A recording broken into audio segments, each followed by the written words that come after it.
Robles, and I'm the head of education at PAM. It's a great pleasure to welcome you to the museum this evening for a lecture in conjunction with the exhibition School of the Forest, Miami campus. This newly commissioned project by Maria Tinza was curated by Renee Morales and is on view on the second floor Diane and Robert Moss Gallery through October 18th of this year. The exhibition recreates an elevated open-air shelter that is common among Amazonian forest communities. This project is based on the Universidad da Floresta, an initiative launched in rural Brazil, which brings theorists and scientists to the museum, from around the world to the Amazon in order to exchange knowledge with local communities and with the ultimate goal of imagining sustainable human relationships with nature. Tonight's esteemed guest is Renzo Taddei.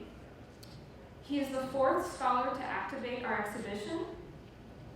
He is an assistant professor at the Federal University of Sao Paulo, where he directs the research laboratory on socio-technical and environmental interactions. Dr. Taddei has extensively explored and published on environmental citizenship and on governance in Brazil, and is currently working on the sociological and philosophical dimensions of climate change and climate-related technologies. Tonight, he will specifically explore the topic of alter-geoengineering in a talk entitled Seeing from the Perspective of the End of the World. As a follow-up to this lecture, I invite you to join us tomorrow at 3 p.m. for a free workshop. If you're interested, you can find out more information and register at pam.org. So without further delay, join me in welcoming Dr. Renzo Taddei to the stage.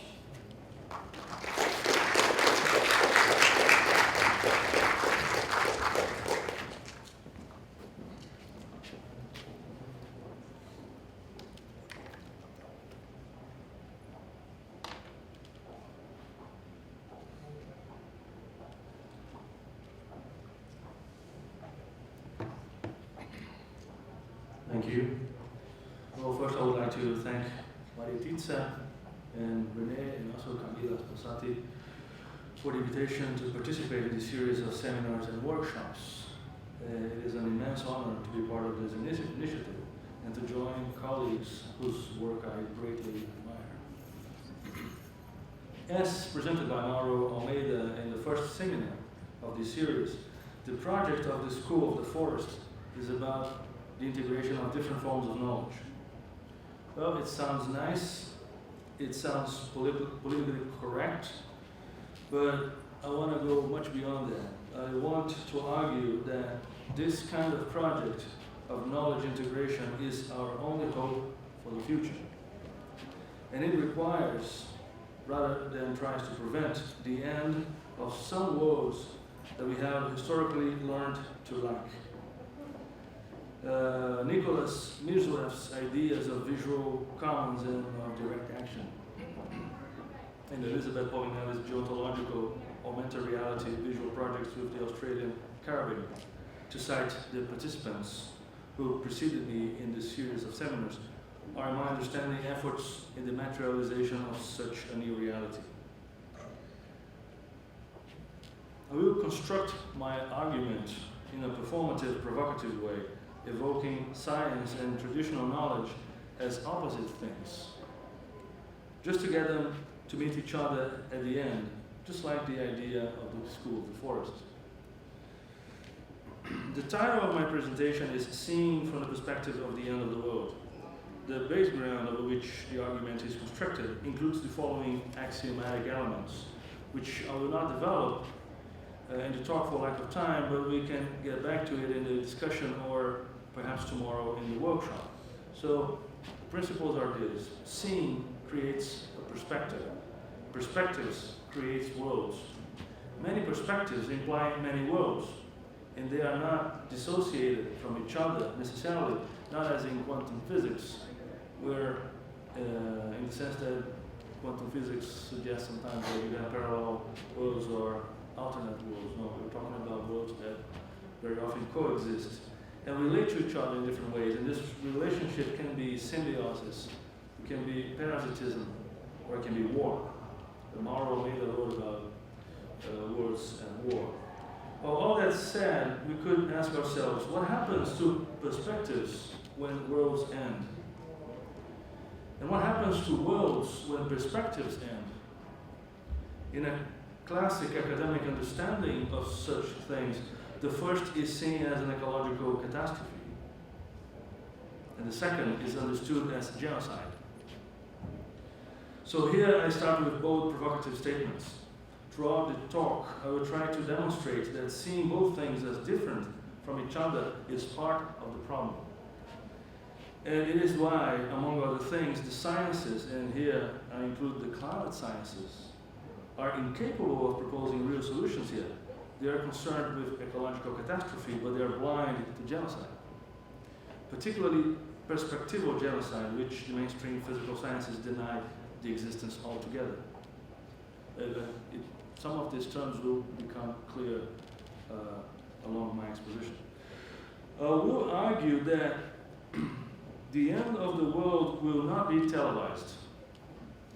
It will also not be in journals like Science and Nature, regardless of the attention they have been paying to climate change. So one question here is whether, due to the work of people like Marititsa, we can access and deal with it through the arts. And I'll come back to this later in my presentation. So in my talk, I will refer many times to a book that was published last year in Brazil by philosopher Deborah Adanovsky and anthropologist Eduardo Viveiros de Castro, exactly on the question, or should I use the plural, the questions of the end of the world. The book is entitled, Is There Any World to Come? It was published in French and in Portuguese, and the English edition should appear in 2016. In the book, the authors discuss, among many other things, the question of awareness about the end, in this case of the world. So the first thing I would like to address here then is that not all genres of communication, and therefore genres of thinking, are equally good for discussing the end of the world. Actually, given the inappropriateness of some genres for dealing with the theme, for people who live immersed in communication circuits dominated by such genres, there is always the chance that the world has already ended and people did not notice it, or that people have already died and are still not aware of it. So, a first step here is to discuss awareness. What does it mean to be able to perceive something in the world? And what role does our communication networks, our institutions and forms of organization play in this panorama? So in social theory, a key debate has been going for at least 1.5 centuries, and is related to the problem of awareness and consciousness, is the one related to the idea of alienation as proposed by Karl Marx. Now, more recently, German philosopher Hannah Arendt coined the term the banality of evil in her analysis of the production of alienation in the techno-bureaucracy of Nazism. Of all debates in alienation, it is this one that interests me here. The banality of evil is a concept she created when writing about the trial of a German Nazi official, Eichmann, who had been captured in Buenos Aires and taken to Israel, where he was prosecuted. At that time, Hannah Arendt lived in New York City, and she went to Israel, invited by the New Yorker magazine, to cover the judgment. She then realized that Eichmann was, in reality, a bureaucrat. During the Nazi years, he was responsible for the logistics of the transportation of millions of Jewish prisoners to concentration camps. In his understanding, all he had done was to press buttons, so to speak. And of course he did it with German efficiency. So he claimed that not having killed anyone, as the prosecutors accused him of, but just to follow orders related to organizational bureaucratic procedures. And later he was condemned and killed. So Hannah Arendt is one of the Jewish intellectuals, together with others like Zygmunt Bauman, and also non-Jewish ones like Anthony Giddens, who say that to reduce the Holocaust to the psychopathic qualities of Hitler is to refuse to see it in its wider implication, and therefore to maintain in place the elements that could produce it again. Nature produces psychopaths systematically, and perhaps it has always done so. Many became powerful, but none in human history at that point had at his disposal the degree of military, technological, and organizational sophistication that Hitler had. The problem is that most nation states not only still have that, they have much more of that. Arendt was right. Genocides continued to occur systematically, although in less visible corners of the globe in what mainstream Western media is concerned. So perhaps the main element in the equation is not the amount of military technology, but the type of consciousness that bureaucracies, such as the one Eichmann was part of, produce. In such bureaucratic apparatuses, people are small fractions in complex systems, and because of that, they lose the awareness of what is going on. Marx made reference to that when he discussed the alienation of the worker in the factory, where the worker cannot relate to the product, but only to a fragmented production process and particularly with money. Now, philosopher of science Donna Haraway, inspired by the work of Arendt, suggested that we live in a situation of banality of environmental evil. So what would be banality of environmental evil? It refers to the fact that we live in worlds structured around forms of life, forms of social organization, institutional and collective, among which both academia and journalism have a fundamental role, which desensitizes us to some things in the world and sensitizes us to other things. The fact is that there is a systematic desensitization of our perception patterns in regard to some dimensions of the world. Going back to Hannah Arendt's analysis of Eichmann, this is related to the fact that bureaucracy desensitized that character to what was going on there. So what is really shocking here is the relevance of this analysis to our current situation, in which we are constantly desensitized in relation to some things. I could very, very easily say that capitalism is guilty of all of it. And of course, it is guilty of almost all of it. But the problem is larger than capitalism. One argument presented by people who don't think that the term capitalocene is better than the problematic Anthropocene is the fact that Soviet communism was as environmentally destructive as capitalism, if not more. The same can be said about the political use of Soviet bureaucracies to desensitize individuals. So let me exemplify, this happens all the time in our lives, and so let me exemplify with a much more mundane example. I have a 7-year-old daughter, and I remember when she was 3, my wife and I were trying to teach her how to walk on the sidewalks of Rio de Janeiro, where we lived at that time. And my daughter was perfectly capable of walking, yet using the sidewalks in places like Copacabana is no trivial task. As a curious child, she was always interested in chasing butterflies and exploring colorful things. And we had to tell her all the time that she needed to stop paying attention to the butterflies and instead to watch for the many potholes on the sidewalks, to crazy pizza delivery cyclists, to aggressive dogs, to exploding manholes, and that was happening when I was living there, to cars, etc. So there are so many important things to pay attention to. We tried to convey to her, and she needed to stop paying attention to the butterflies. I later realized that when a student starts doing research and is admitted into a lab or has advisement sessions with her advisor, a similar process happens. The student is interested in the butterflies and colorful things in the world, and the advisor is all the time saying, no, that's a waste of time and of money. You have to finish your thesis, your scholarship does not last forever.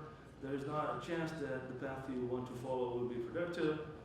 And so you have to do what I have been doing and what my colleagues and the institution have been doing. And if you want to be if you want to be a wheel in this machine, you have to at least look like and behave like a wheel. By the way, editors do exactly the same thing with young journalists. And in this process, the researcher, the thinker, the intellectual, the writer gets desensitized to many dimensions of the world and learn to pay attention to other specific things. It is in this context that there is the possibility that the world has ended and we didn't realize it. And we couldn't realize it because we have lost the sensibility about such things. Or for instance, what it means to die.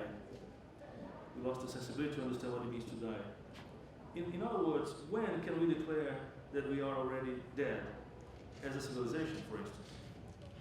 Or even more importantly, how can we do it? Is it through academic research and writing? Or is it through journalism? Are these these two good genres of communication and therefore genres of relating to the world for us to declare ourselves dead? The answer is no. And the reason for that is the extent to which journalism and science are integral parts of the forms of being in the world that generated the environmental crisis in the first place. And I'll get back to this later. Well, there are other approaches to the issue of why we can't perceive things that are right in front of us. So Aaron's approach focused on the bureaucracy that unites technique, the state, and capitalism, showing how it is a tremendously powerful machine for the reproduction of such states of affairs. Now, there are other approaches, like there's one proposed by Robert Proctor that is called agnotology. It is the science of ignorance. It is dedicated to understanding how ignorance is intentionally produced in massive scale and the effects it has in our existence. So climate change denialism would fit well here. In one way or the other, what we see as a result is things like these.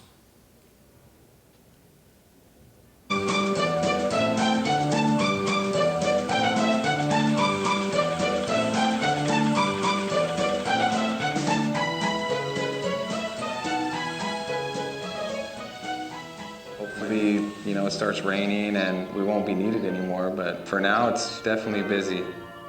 The best part about it is we make people happy because people love their homes and we make them look better. All right, don't take this an attack on these specific individuals. Of course, it is not. This kind of thing is expected in a country so proud of its entrepreneurship like the US, right? But it shows how difficult it is to accept that things will not go back to same old. Well, yeah, the best sociology for addressing our lack of perception comes not from those who supposedly share similar perceptive conditionings with us, regardless of their sophisticated methodologies, and I'm sure that sociologists and anthropologists will promptly defend their preferred methods against the accusation that they obscure their perception. But from those who don't have them, and these people tend to live at the end of the world, at the end of our world, naturally. I'm using the expression the end of the world in its quote-unquote geographical sense, although a more appropriate term would be geological in the way that Gilles Deleuze and Félix Guattari used it, or ontological. Now, Acre, the state of Acre in Brazil, where the School of the Forest was created, is at one of these ends of the world. For you to have an idea, it's much faster for me, who live in São Paulo, in southern Brazil, to reach Miami than to reach Cruzeiro do Sul in Acre. It is not because of distance, but because of the fact that Acre is only marginally connected to the main transportation networks in Brazil. The Amazon is in the curious situation where it is the end of the world, and at the same time it is at the center of current international debates. So, but then we have to analyze what exactly of the Amazon is both at the end of the world or in the center of the debates. So trees as carbon sinks and biodiversity are at the center of international debates. Now, non-Western forms of understanding the world, and that includes the climate crisis, are at the end of the world aspect of it. So what I am using the problematic term, quote unquote, Western here, in a sense that is similar to Bruno Latour's moderns. Not as a specific individual or group, but as a perceptive agenda, as an attitude towards reality, and one that combines the materialistic naturalism of science and the utilitarianism of the market, resulting in the transformation of literally every living and non-living being in this planet, humans included, into either lab subjects or economic resources to be exploited. And because of that, because this idea of West and Western people are not geographically bounded, there is a great amount of non-Western life in the so-called global North. So more often than not, lab subjects and economic resources are just two sides of the same Western coin. So I will exemplify my argument here through the analysis of what is perhaps the most dangerous creation of the Western civilization after climate change itself. And that is the planetary scale technological schemes to fix climate change, what is known as geoengineering. So I will contrast the way people in our world and people, or at the center of the world, understand and evaluate geoengineering with how certain traditional and non-Western collectivities understand the question of the manipulation of the atmosphere. Additionally, it would be too easy to confront the ideas of climate engineers or physicists with that of indigenous shamans. So what I'll do is I will contrast the ideas of environmentalists and scholars from the humanities and those of indigenous populations. So after a brief presentation of the concept and the current efforts in geoengineering, two cases will be presented and discussed here. One is related to the Yanomami Indians of the Amazon, through the thoughts of one of their most important shamans, Davi Kopenawa, and the other related to the Afro-Brazilian tradition of Umbanda, specifically the activities of the Coral Snake Chief Foundation. And you soon will understand what these are. Now, coming back to what geoengineering is, in the words of Clive Hamilton, an Australian philosopher who has been publishing about it, geoengineering refers to deliberate large-scale intervention in the climate system designed to counter global warming or offset some of its effects. And so generally speaking, such schemes are variations or combinations of the following, and you can see in this diagram. Manipulation of the cloud cover of the planet, the changing of the chemical composition of the oceans, or the covering of the planet with a layer of particles that reflect part of the solar radiation back into space. Regarding the oceans, the dominant schemes advocate the fertilization with iron, resulting in a mega expansion of algae that would sequester carbon from the atmosphere. Both the cloud manipulation solution and the spraying of sulfur particles into the stratosphere aim to reduce the amount of solar rays that reach the surface of the planet. In a way, it is replicating the effects of large volcanic eruptions of the past. Every time there's a large eruption, the temperature of the planet cools down a little bit.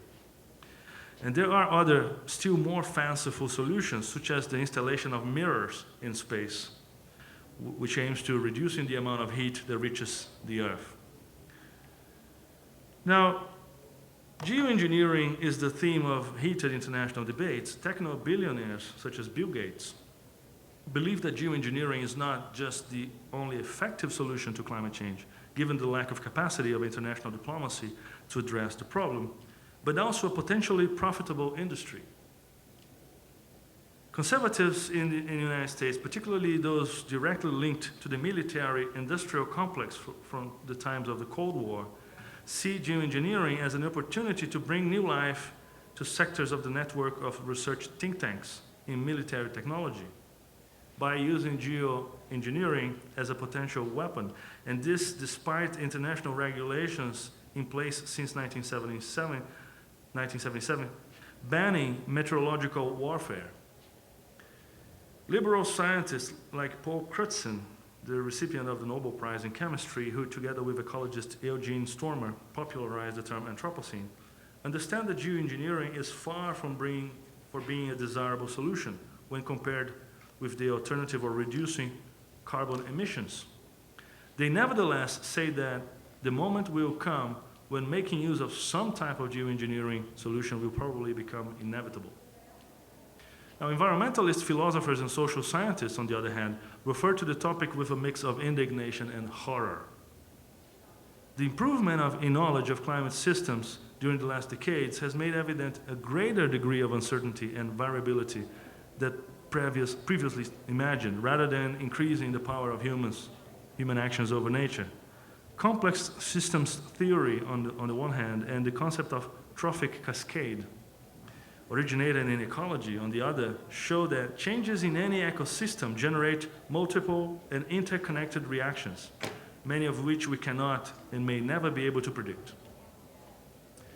There's a growing body of critical literature on geoengineering in the humanities. Many authors are incapable of discussing geoengineering without becoming exasperated. In Clive Hamilton's account particularly, Western societies are locked inside a complex web of factors that combines the fetishization of economic growth, individualistic and materialistic hedonism, and psychological mechanisms of cynicism and self-deception, like wishful thinking. In such a way that, despite the growing scientific consensus on what is going on in the atmosphere, the main capitalist societies in the United States in particular seem to have decided to walk towards the precipice, hoping that a technofix will save everyone at the last minute. And these are two books published by Clive Hamilton on the topic. Well, my argument here is that such exasperation reflects a sense of lack of alternatives. And my argument is that one reason for that may come from the fact that the discursive genre through which popularization of science and scientific journalism takes place, defining, as a result, how environmental debates take place in Western public spheres, is structured around the same bourgeois, capitalistic, ontological, and epistemological presuppositions that generated the climate crisis in the first place. So what I'm saying is, science shares much more than scientists would like to agree, the conceptual basis of the type of civilization that created the crisis. In the US and in Australia, in Norway, and many other places, logical arguments and clear facts seem to hold little political sway. Donna Haraway recently mentioned that the oil companies and the military have great interest in the disappearance of the ice in the Arctic, where around a third of Earth's natural gas deposits are located. Clive Hamilton points to the apparent irrationality of oil companies that deny the anthropogenic dimension of climate change, but at the same time fund geoengineering research. He also affirms that the American military complex banks on climate crisis, so geoengineering schemes can be put into effect without needing to pass through democratic debate, as typically occurs in emergency situations. Yet none of these arguments, evidence, facts, logical reasoning seem to be politically effective, not at least for changing the game. So therefore the exasperation, what then has political efficacy? So one productive way of approaching geoengineering is to think about the cosmopolitics of desires associated with it and its constitutive powers. This is a question that in a way transcends the ideas of biopower and governmentality proposed by Foucault. And it's not possible to think about the existential crisis humanity faces by focusing on factors that are strictly human or social. So the political economy of the factors in question effectively includes the elements themselves, so to speak. So, as has often been repeated, capitalism may not care about the atmosphere, but it is much more critical that the atmosphere is not preoccupied with capitalism. So more specifically, the way in which capitalism depends on the idea of externality and open systems from which undesired costs can be exported is coupled with certain forms of subjectivity, with their specific emotional grammars and patterns of perception. So after at least 3 centuries of disconnection quote-unquote, between scientific, capitalistic ontological schemes and the materiality of local contexts. And I'm using here disconnection in a way that links Marx's alienation and Bruno Latour's purification. We now live in a situation of banality or environmental evil. So the environmental crisis makes evident there is something wicked about our perceptive and emotional patterns, and that they are intrinsically linked to our material and institutional configurations. Like deep environmentalism, where fences and laws separate humans from nature, is no more than a manifestation of this. For many progressive Westerners, the horror with which they contemplate geoengineering springs from the idea that, quote-unquote, nature should be left alone. It is at this point that I think that traditional forms of thinking about and living with the environment present themselves as interesting analytical tools, to say the least. The point of interest in such forms of life is that they tend to understand their worlds as enclosed systems. Like probably none of you know what happens to your garbage after the garbage truck passes in front of your house and takes it away, right? So this is the idea of open system. You don't care. Now, if the world was an enclosed system and you had to relate to your garbage, you would be much more interested in. And the question is, most of indigenous populations in the Americas, they think of the world as enclosed, in the sense there's no place or somewhere where you can hide your garbage and pretend it doesn't exist.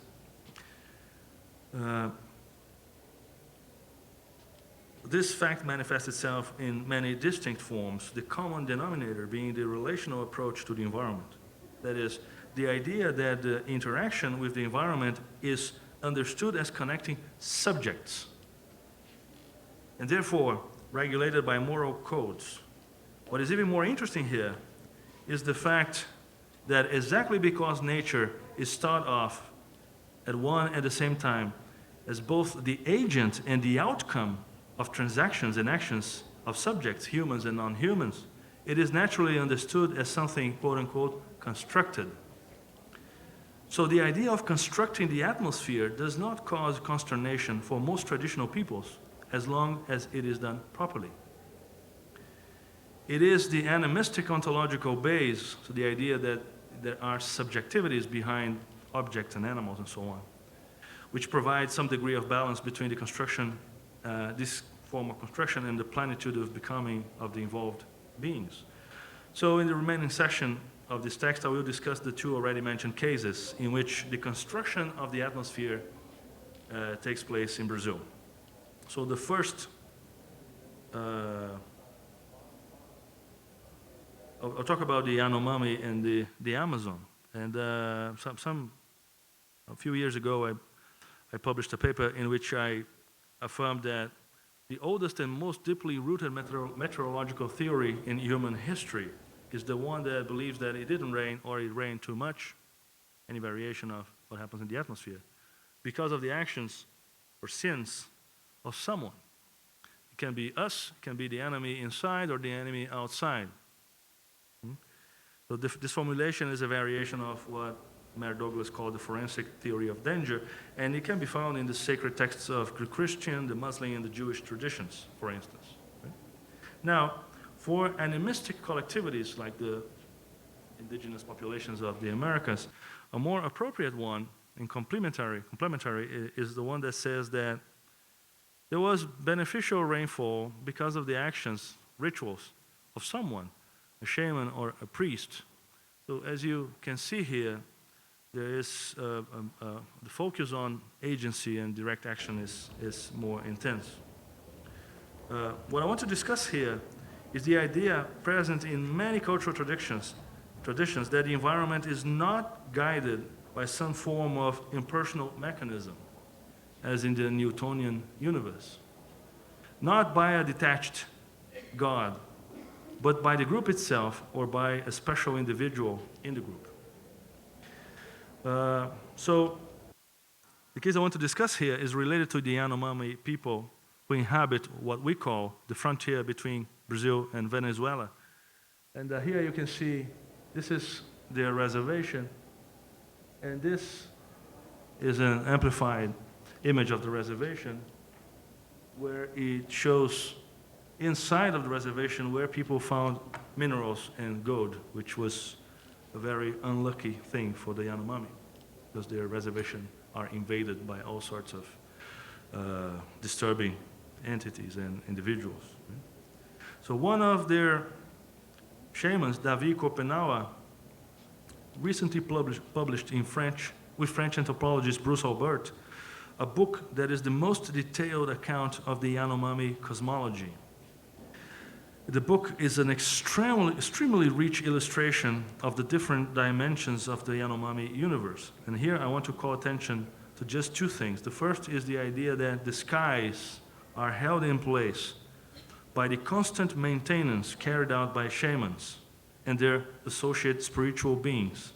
And the second is that some of these spiritual beings incorporate in their actions, but also in their constitution, elements of the universe of the quote-unquote white people, including how they maintain the skies in place. We'll talk a little bit about the cosmology of the Yanomami. According to Kopenawa, Omama is the creator of everything, and the Shapiri are spirits associated with what we call the natural world: animals, plants, geographical accidents, astronomical bodies or events, seasons, states of the atmosphere, and so forth. According to the book, and also other works in what is called Amerindian perspectivism, and we can discuss tomorrow what that is, given that these entities have a human essence, although they are associated with animals or other things, they will not necessarily have the appearance of that animal. So the process through which someone becomes a shaman consists in an arduous bodily, emotional, psychochemical, and spiritual training. Regarding the spiritual dimension, to become a shaman, one needs to construct a network of relations with the Shapiri spirits so as to be able to work with them in specific situations. I mentioned two passages of the book in which this is exemplified in situations directly connected to the maintenance of the skies. And the three editions of the book is being shown here. It was first published in French, and the next year it was translated into English, and only this year it is appearing in Portuguese. So in one of the first one we read, and I quote, "But one day, a long time from now, the sky will come apart and crush us all.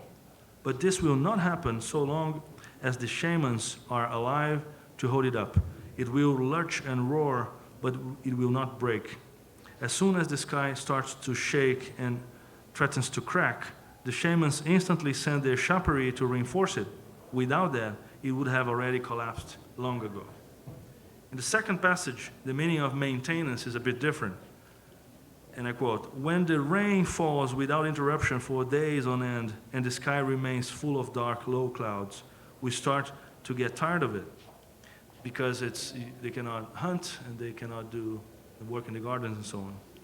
So eventually, we turn to our shaman elders for help, for they know the rain being Maari well, and can ask him to stop. So they drink the yakoana, which is the drink that gets them into an altered state of consciousness, and start working.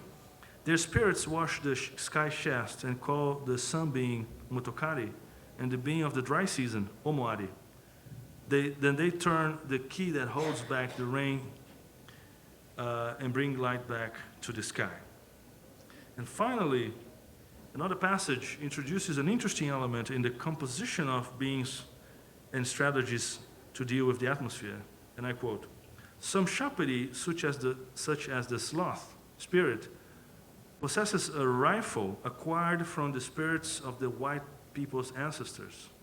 So he uses it to intimidate the thunders into becoming quiet and to fire at the evil beings and their hunting dogs." And I will not offer any kind of detailed analysis of the material just presented. I will rather proceed to the next ethnographic case, and I'll come back to that at the end. And the second case I want to show you is an institution called the Coral Snake Chief Foundation. It's an institution associated with the Afro-Brazilian religious tradition of the Umbanda, which operates in the business of producing or preventing rains in Brazil and elsewhere through the spiritual actions of the spirit of the coral snake chief.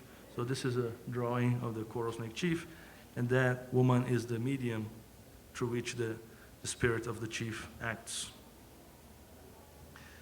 In the last 20 years, this foundation has provided services to highly visible clients, such as the governments of the cities of Rio de Janeiro and São Paulo, and the entertainment company Artplan, producer of the Rock in Rio Festival since 1985. So these are perhaps the most visible clients of this foundation. And these are the official documents that demonstrate that indeed you do have contracts between, the municipal governments of. When I say municipal governments of São Paulo and Rio, it's equivalent to New York and Los Angeles in the United States. So we're not talking about small places with unsophisticated people. We're talking about the highest concentration of university and scientists in Brazil is exactly in São Paulo.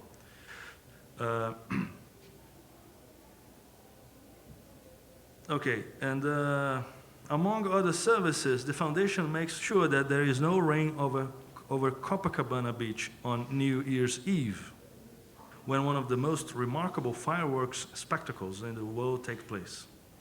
They have been working with the municipal government of Rio since 2001, so 15 years now.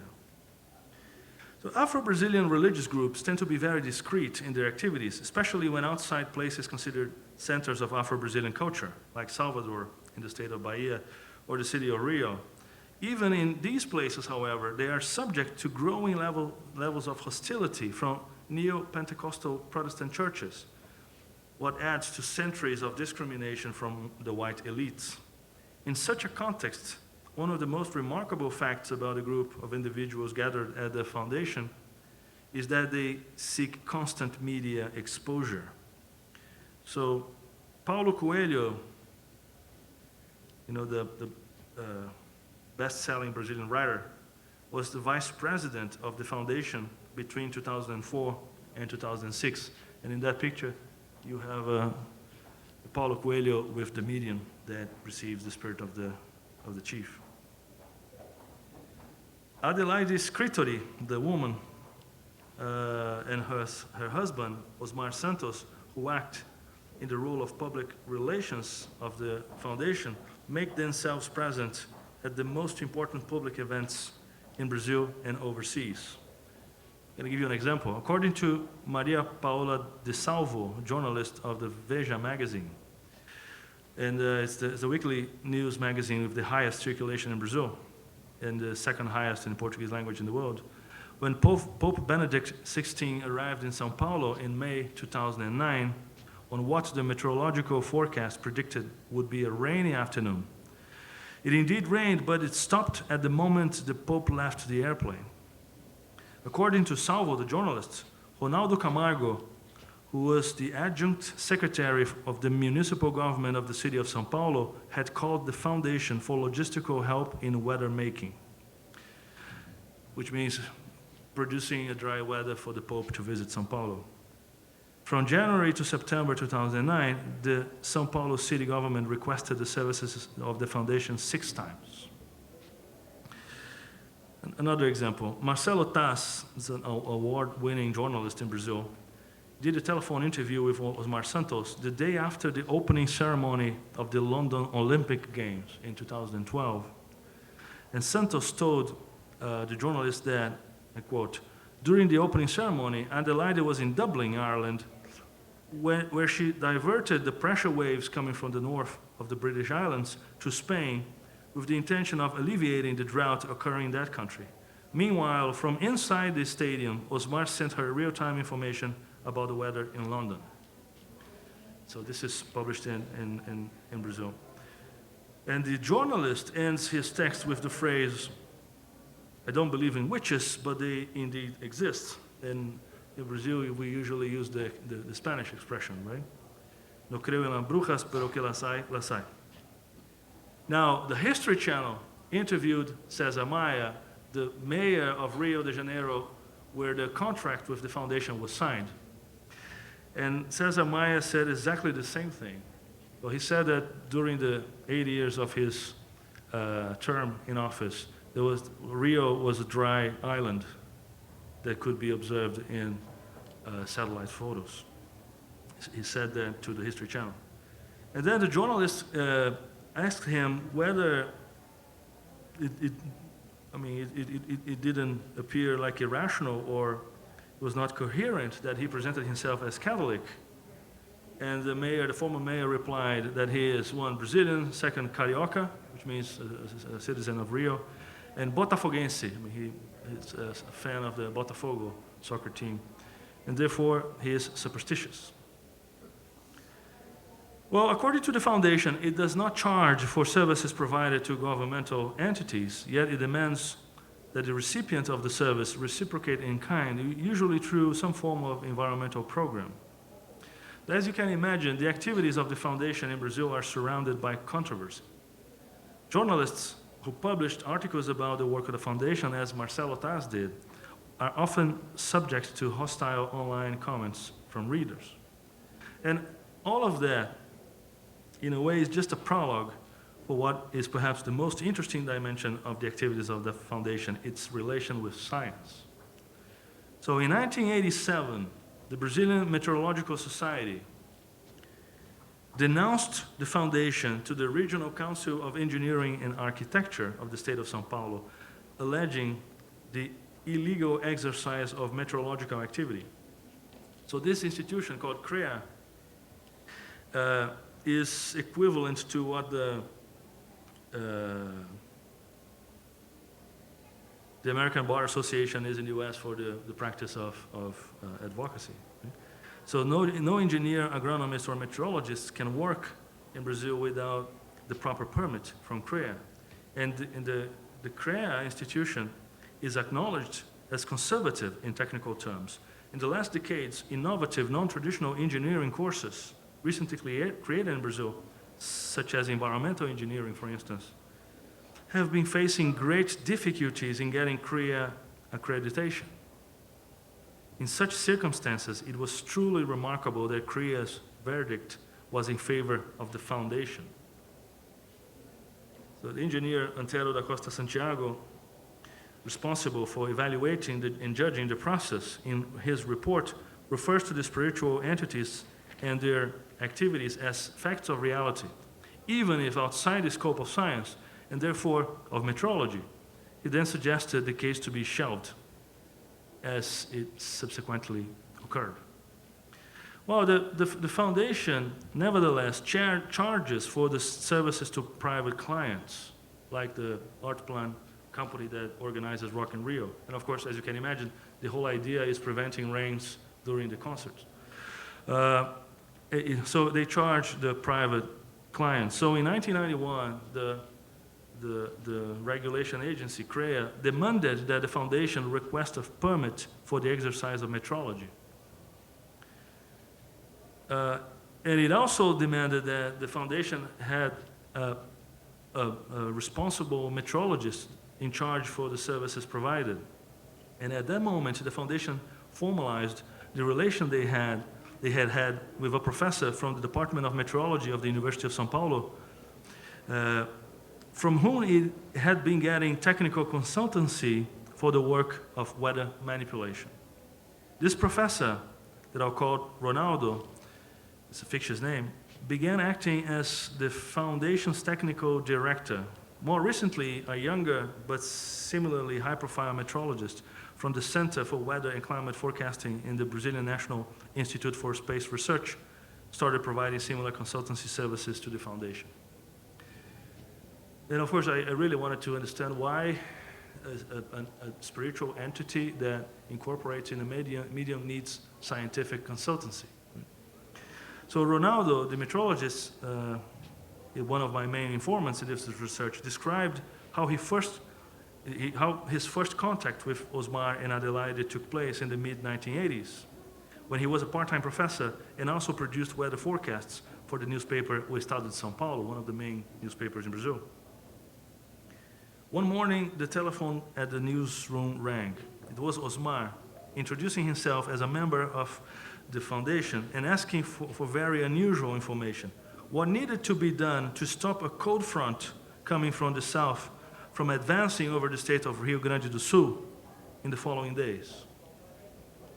Well, the local meteorologist service did not attend his requests for information, and he therefore decided to call the newspaper, Weatherman.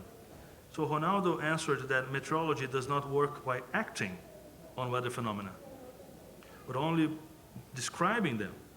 Well, Osmar insisted on the question, quote, if you could change the conditions of the atmosphere in order to do that, what would you do? Well, Ronaldo consulted the weather monitoring apparatus, did a few calculations, and informed Osmar that if the atmospheric pressure over the state increased and reached a certain level, it would probably weaken the cold front. Well, in the following day, the atmospheric pressure increased and the cold front disappeared. And, quote, I quote, I was astonished by this. There was no rational explanation for what had happened, Ronaldo told me. And Ronaldo is a very accomplished meteorologist in Brazil. And he got his PhD in the US. He was the first Brazilian to be in the Southern Pole. And he participated in over a dozen scientific expeditions to the Antarctic continent. So he was not a beginner. But the thing is, he decided to go on to see where things would lead. I mean, he was so interested in understanding what was going on. So he ended up providing services for the foundation for 15 years. Now, I interviewed Ronaldo and the meteorologist, and he affirms he has witnessed incredible atmospheric transformations associated to the activities of the foundation. He nevertheless says that he is not completely convinced in regard to how they explain what they do. So during the interview, he described one spiritual operation, and I will quote a chunk of interview. So Ronaldo says, I have seen that. They hold the cold front at the entrance of Rio. It's just like in Rock in Rio. It was incredible. An enormous cold front reaching the area, and they held it. They asked me, what should I do to block this cold front? Then I said, firstly, you need to strengthen the northeast winds to hold the front. Then you also have to change the western high true, slowing down its movement. And this idea of western high true is a meteorological technical expression. And I asked him, does the chief understand this jargon? So you're talking the language of scientists, and do you talk like this to the spirit? And he says, yes. Adelaide, the median, often does not. And she asked for further explanations, but the spiritual entity, he does understand it. After 15 years working together, it's practically a meteorologist. And then he finishes, he says, all I know is that you looked at the radar image and could see a small island of dry weather over Rock in Rio. When asked whether meteorological equipment can detect and document the effects of the actions of the foundation, he said that it depends on the scale being analyzed. At larger scales, the effects are not spectacular, in his words. Sometimes they are very subtle. Like, for instance, total precipitation over large areas don't change. They may make a dry island here and the rains go elsewhere, but then when the total rains are computed, it didn't change. So the same applies for average temperature over long periods. So it seems that the foundation operates at a blind corner of meteorology. Yet, as mentioned above, in the weather scale, the actions seem to be detectable in equipment such as meteorological radars. In any case, the concept of natural atmospheric variation has been evoked by his peers, the peers of the meteorologists, through the last decade to delegitimize any attempt in the scientific documentation of the activities of the foundation. Now I will wrap it up and try to conclude. So it's likely that what I have just presented has provoked strong reactions among some of you. And many of you may perhaps be avidly waiting for me to dissolve this indigestible force of the material with some kind of philosophical theory or social science theory, like hermeneutics, post-colonial theory, whatever. But I'm not convinced of the convenience of reducing everything to a minimal common theoretical denominator at this moment. As mentioned at the beginning of the presentation, the goal of my work here is to contrast, even if very roughly, different attitudes toward intentional transformations of the atmosphere and to reflect on the contrast itself. So the first, if we think about geoengineering and how people talk about geoengineering, and if we look at what the indigenous populations and the religious groups say they are doing, and you contrast one with the other, well, the first and perhaps the most obvious point here is that the discussion seems to highlight how it is not lack of knowledge or certainty that makes geoengineering risky. That's the most immediate idea. We should not do geoengineering because there's no way we will know what we're doing. So there's a specific understanding of knowledge and the application of knowledge. And for the indigenous populations, that's not the issue.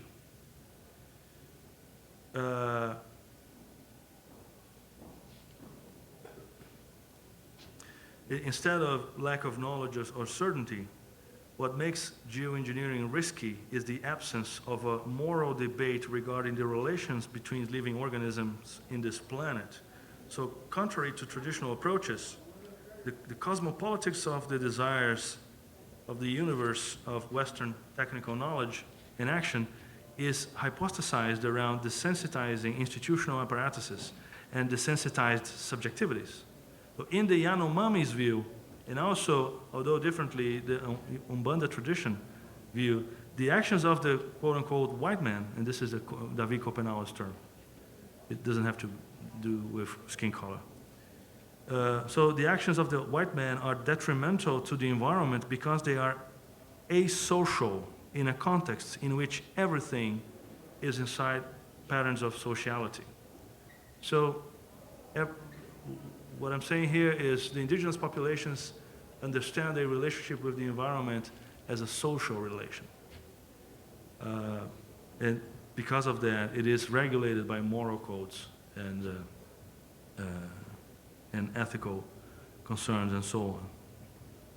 So the question all this raises is how to resocialize the de-enchanted world of naturalistic materialism that marks science.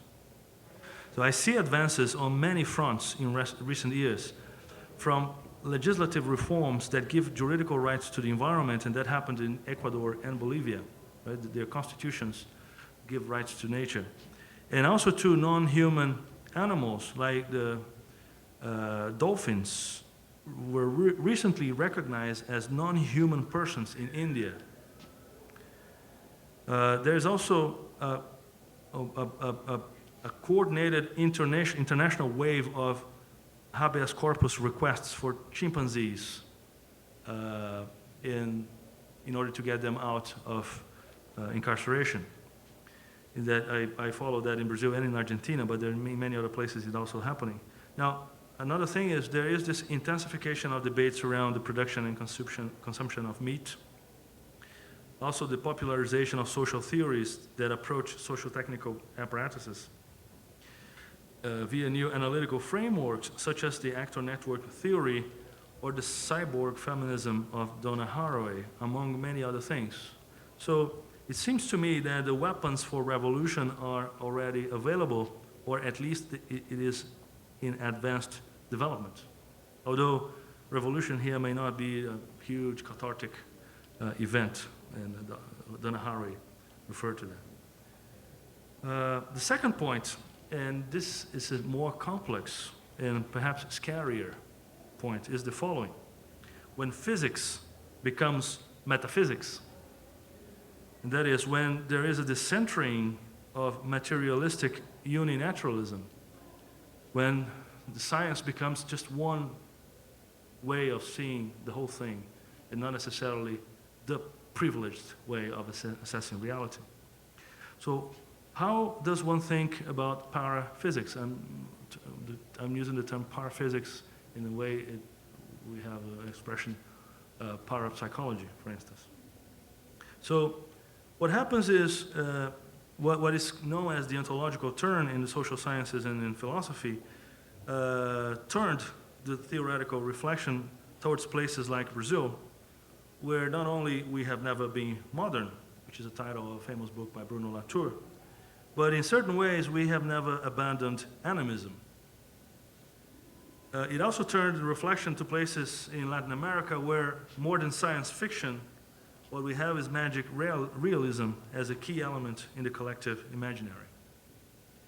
So is it possible to work with ideas such as another world is possible, multi-naturalism, ontological anarchy, which are expressions that are becoming more popular in this debate? Is it possible to work with all this and still remain associated with the gross Newtonian conception of the world that grounds modern anthropological thinking? So what I'm affirming here is that the physics of anthropologists are as bad as the anthropology of physics, or physicists. So that explains why it is so easy to reduce any bizarre manifestation of the material world to relations of power or to psychological illusions and so on. So the principle of symmetry suggests, in my understanding, that a symmetrical equivalent to the social studies of science and technology, which is a growing field in places like the US, so an equivalent to that would be a serious physical research into other realities. So it is in these circumstances that the Coral Snake Chief Foundation case is interesting, because what we see there could be called like a breach in ontic etiquette.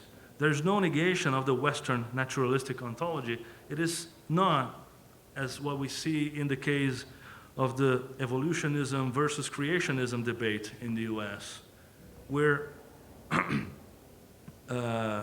the language is being used is so different that no communication is possible among them. Here, what we have is a not so subtle public declaration that the Western ontology is just a subset of the chief's ontology. So the coral snake chief, he swallows the science and turns it into something else, like something else physically, media-wise, politically. So even if the interviewed meteorologists are reticent about it, references made in their very narratives regarding the possibility of verifying the reality of the meta-spiritual actions of the foundation through scientific equipment. So rather than ontological war, what we have here is something that resembles a metaphysical phagocytosis. So I hope it is clear at this point why I believe that initiatives like the School of the Forest are our only way out of the climate crisis we find ourselves. And as I mentioned, many worlds will have to be extinguished for that to take place, and that will not be easy. Thank you.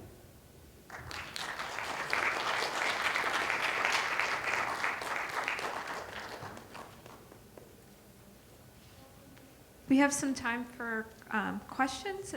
If you could please wait till you get the mic, because we're recording.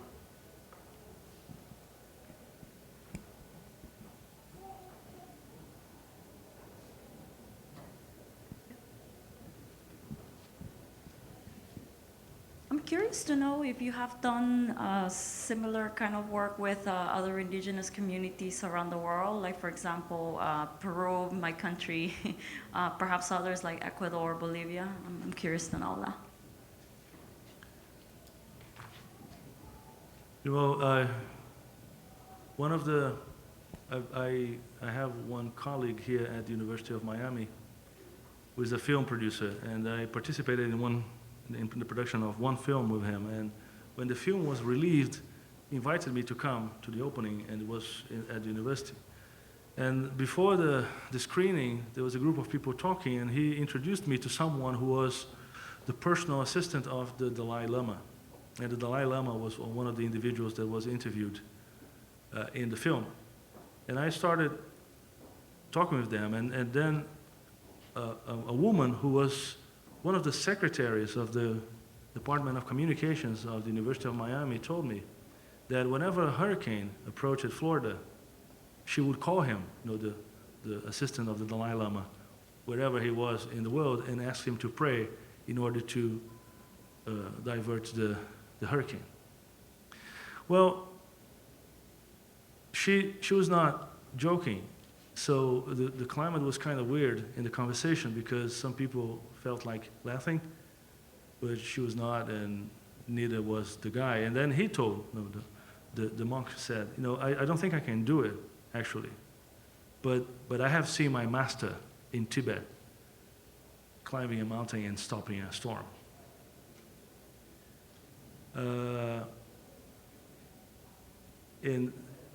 After I mentioned this case in Brazil last year, and after my presentation, a journalist came to talk to me, and he said, "Do you know the case of the forest fire in the state of Roraima in Brazil in 1998?" I said, "No, I don't know this." And he said, "Well, the state of Roraima was burning, so it was a huge wildfire, and the government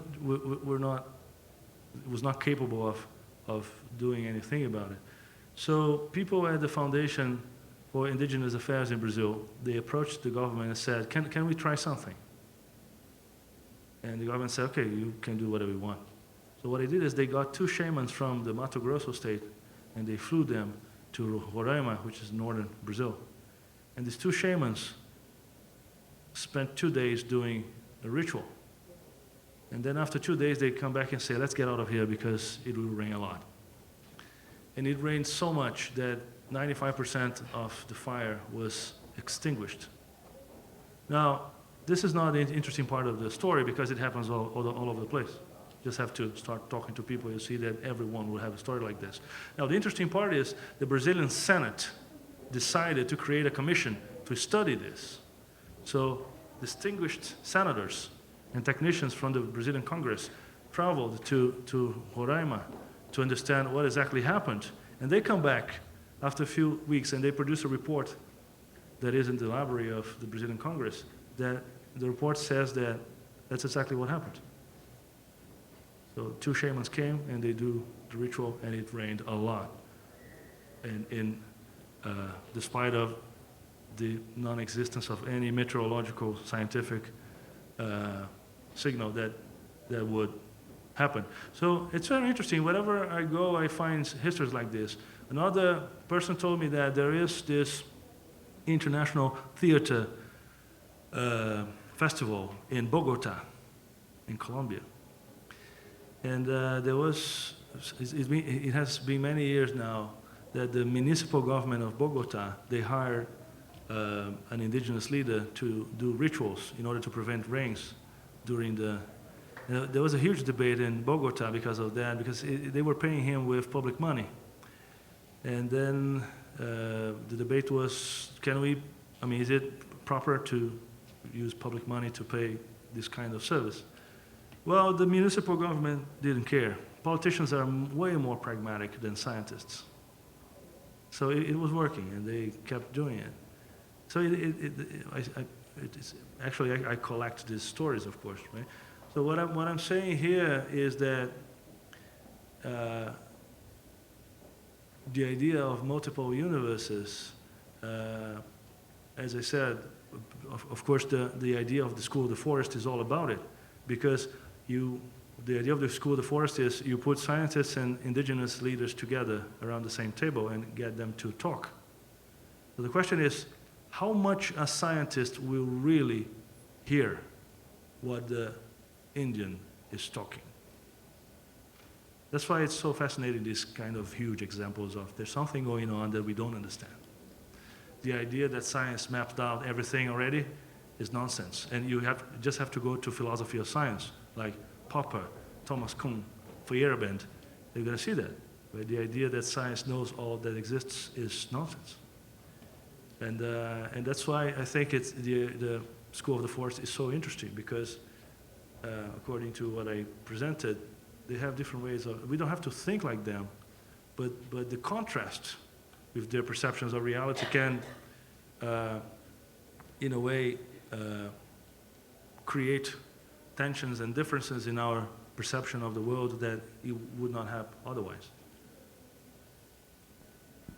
Are you familiar with any examples of shamans being involved with acts of violence, where they're taking someone where there's, I'm not aware of them showing up like anyone bringing in a shaman to like Rwanda or in these cases where, because I'm familiar with the examples having to do with Mother Nature, but not human nature, and you had originally been talking about genocide and the inability for people wanting to accept that this is happening at multiple times while other things are occurring.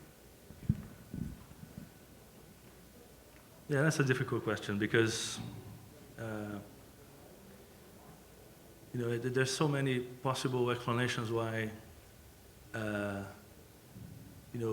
things, when we think about nature and our relationship to nature as kind of a social relation, and before I try to answer your question, we just have to remember that one of the problems of addressing climate change now is that in the 16th century, or before the 16th century in Europe, whenever there was a drought, people believed that that was divine punishment, right?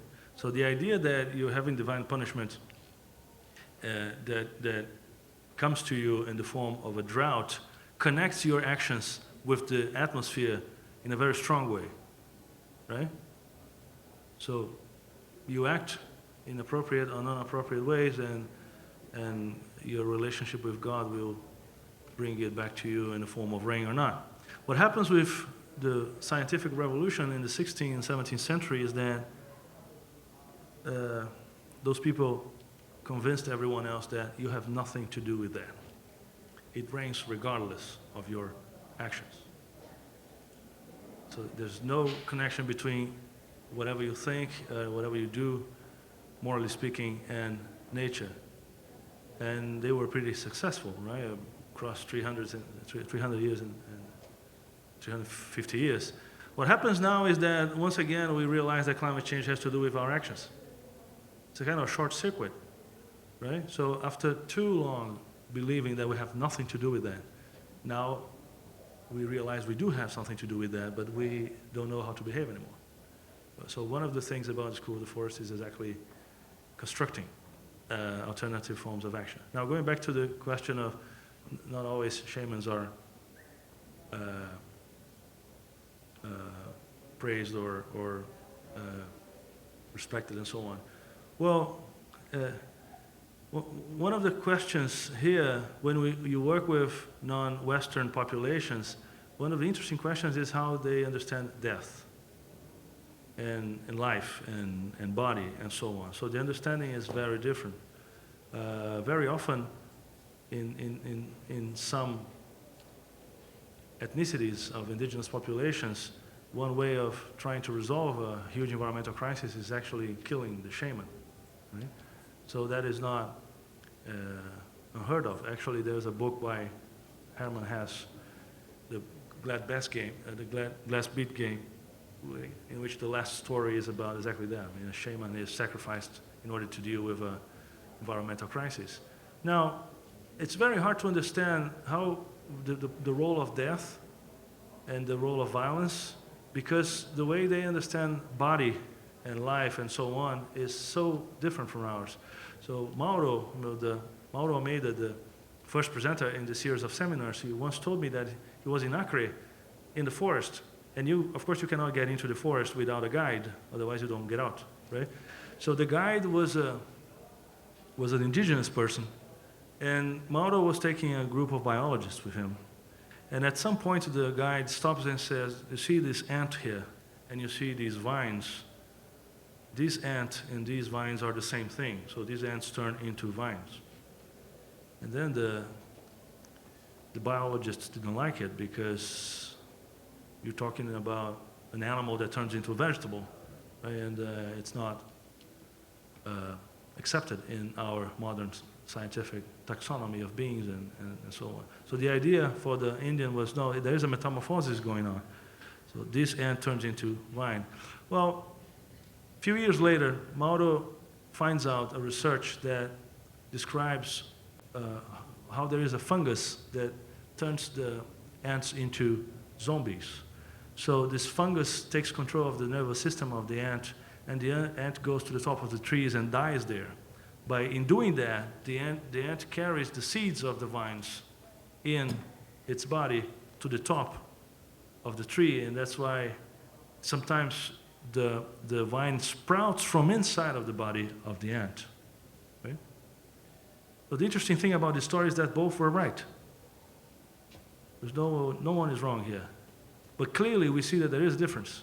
And one of the differences is what they understand as body is another thing. Right?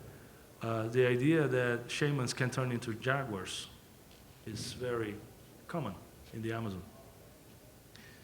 And once again, how do you get scientists and shamans around the same table? Well, let me give you another example. It's very interesting. Davi Kopenawa, once he was making a presentation in Rio, and he said, you know, we the shamans, we are so concerned about climate change. And we have been working on it for many years now through our shamanic activities. And then it comes to the most interesting part. He says, whatever the equipments of the white people can perceive of climate change, it's only that we could not fix yet. So what he says is shamans are mitigating climate change for a long time now, but we cannot fix it. And that's what you perceive in your scientific equipments. It's only what shamans couldn't solve. And I have a meteorologist friend, he gets very angry with these kind of things, very angry. And then once I remember I told him, I said, you know, this Indian shaman, he wants exactly, this meteorologist friend of mine is a very intense, activist about environmental issues and climate change, right?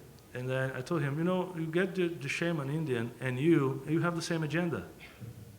But you don't understand reality in the same way, but you do have the same agenda, which is saving the forest.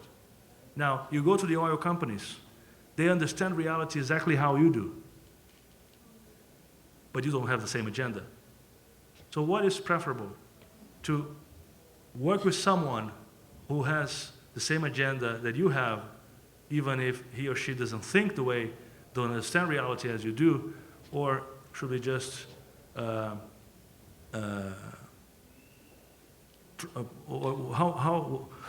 how much is really needed that we have to convince everyone around this planet that the only appropriate way of talking about climate change is the scientific one?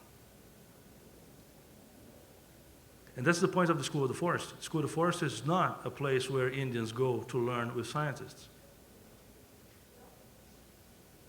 It is a place where different forms of knowledge interact with each other. And what comes out of it is, of course, an ongoing process. So I have a question about a completely different system of thought, which is the financial system of thought. I read recently that there has been movement among certain financial entities, particularly pension funds and other kinds of groups that are responsible for paying out dividends like 50, 60 years in the future. They're very long term. That they've been reallocating resources toward renewables, infrastructure that's intended to mitigate climate change effects.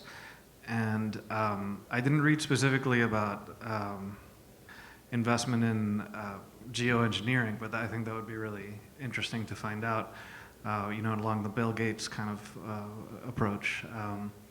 But I wonder if you could talk a little bit about the implications of something like this. I mean, for starters, to me it's striking that you'll have the financial guys kind of confronting the prospect of climate change, right? And if the policymakers will believe any truth or any perspective, it'll be from the financial market. So that's one implication, but I think there are many others. I wonder if you could talk a little bit about that.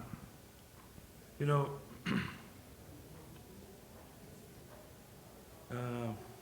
you probably all heard that if all human individuals in this planet reach the level of consumption of European nations or United States, we would need 5 extra Earths in order to get resources, right? So this is a message that has been going around and around and around. So it's not only about energy sources, it's also about consumption. So I agree. I mean, China has been investing massively in renewable energy. Probably China will be the country with cleanest energy networks in a few decades.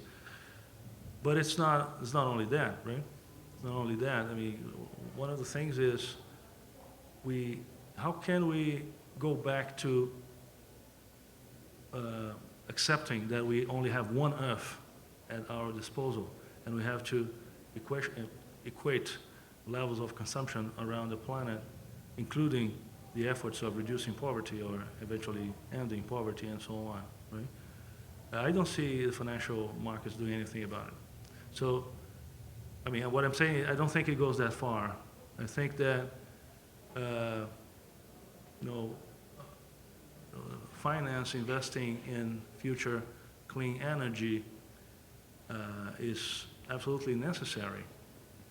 But there are so many other problems that we are not addressing, and one of them, which I think is the most emotionally disturbing, is the issue of consumption. Can you imagine the United States consuming 1/5 of what it consumes? Can you imagine your life consuming 1/5 of what you consume?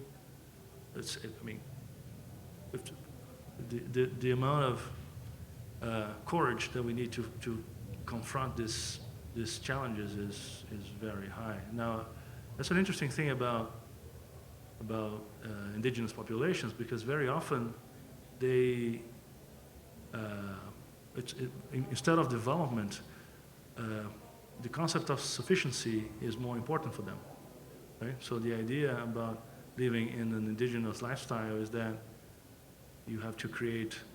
Well, let me give you an example. Practically all Native American groups in the United States, but also in the Amazon, don't have police. In the highlands of Central America, the traditional peoples, they did have a lot of stratification, the Maya, the Aztecs, the Inca, but you look at lowland Amazonia and in North America, you have populations without police. Can you imagine a world without police? Can you imagine Miami without police? So how can they work? And they have been doing this for 20,000 years. How can they survive without police? So one of the things is the amount of self-control that they have to learn is enormous.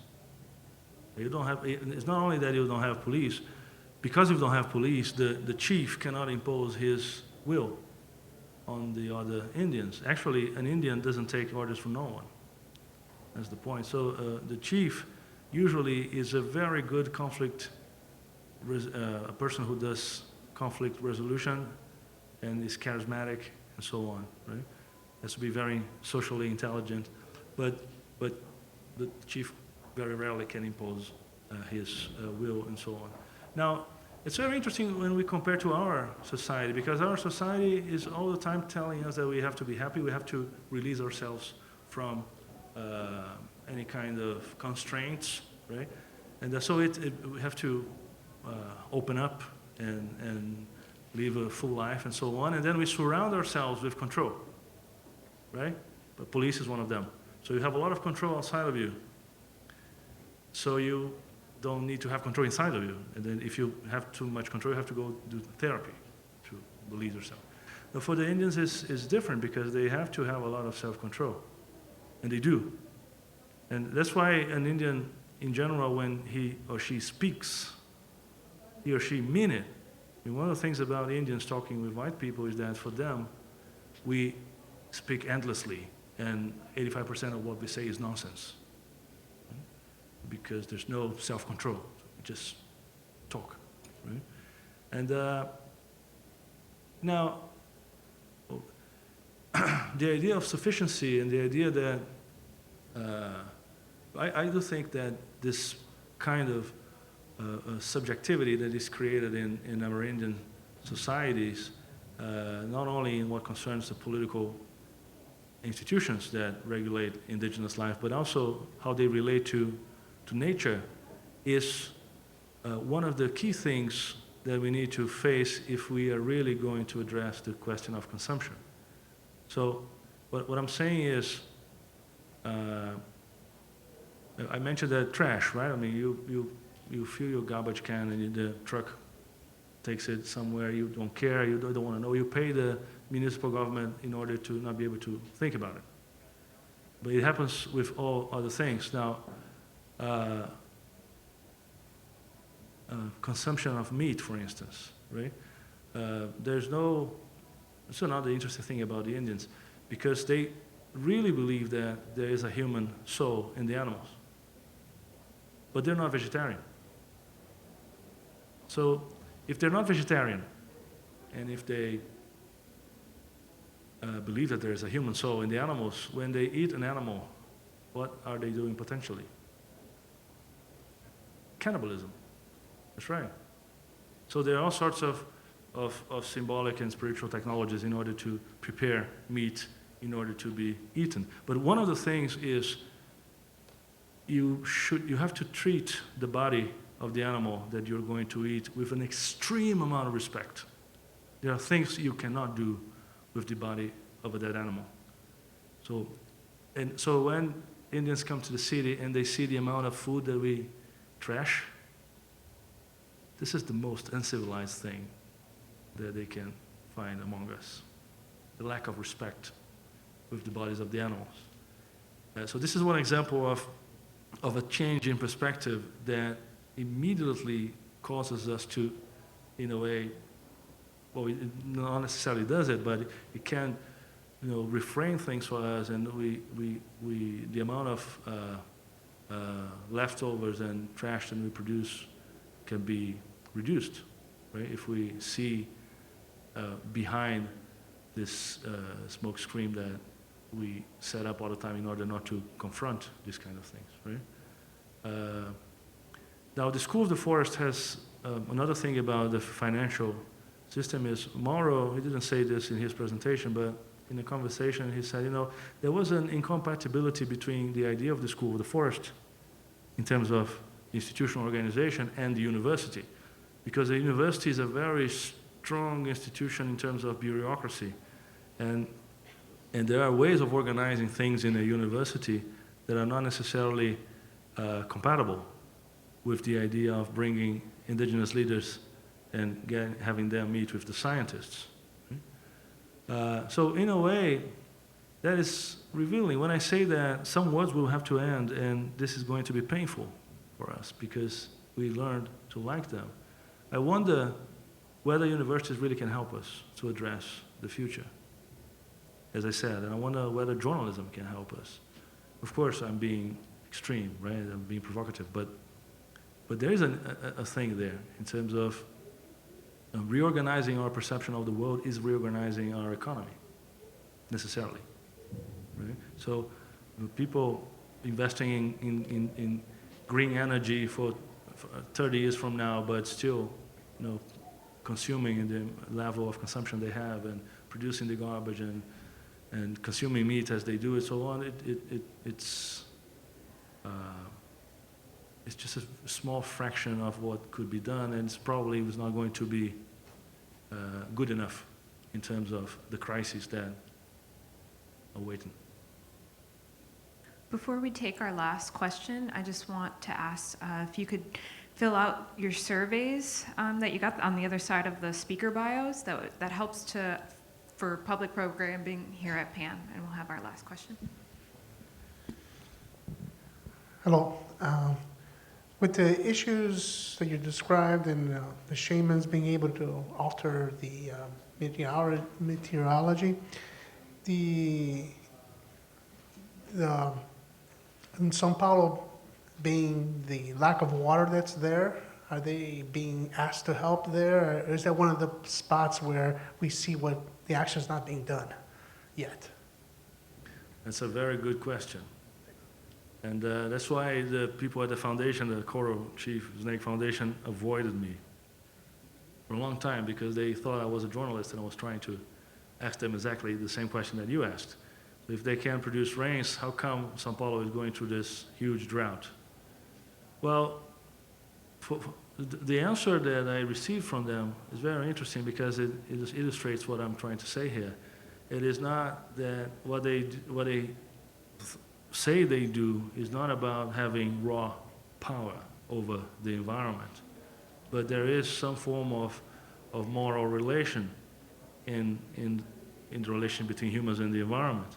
And what they told me is that they could not do it.